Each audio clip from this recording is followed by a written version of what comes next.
Final look అయితే ఇది. ఎలా ఉంది కమెంట్ చేయండి. నాకైతే చాలా బాగా నచ్చింది. అండ్ దీంతో పాటు నెలవంక, త్రిశూలంకి కూడా పూలు గుచ్చేసాము. సో, 4 అయిపోయింది. మా చెల్లి దబదబా స్నానం చేసేసుకొని ఇప్పుడైతే వంట కోసం పొయ్యికి పూజ చేసేస్తుందనమాట. నేనైతే రెడీ అవుతున్నాను.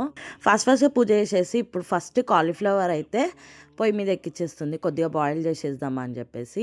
ఈ కాలీఫ్లవర్ అయితే ముందు రోజు కట్ చేయడానికి అబ్బా నానా తిప్పలు పడ్డా నేనైతే. అందరూ కట్ చేస్తా అని స్టార్ట్ చేస్తున్నారు. మధ్యలోనే వదిలిపెట్టేస్తున్నారు. నేనే కంప్లీట్ చేశాను.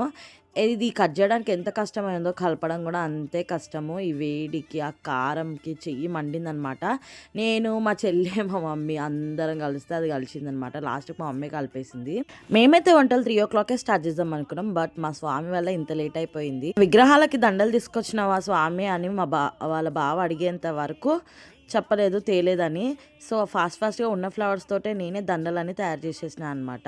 అందుకే లేట్ అయిపోయింది. సో, పాలకూర పప్పు కూడా ఉడికిపోయింది. ఇది కూడా పోపేసేసినాను. ఫాస్ట్‌గా వంటలైతే కంప్లీట్ చేసేస్తున్నాం. నచ్చితే లైక్ చేసి సబ్స్క్రైబ్.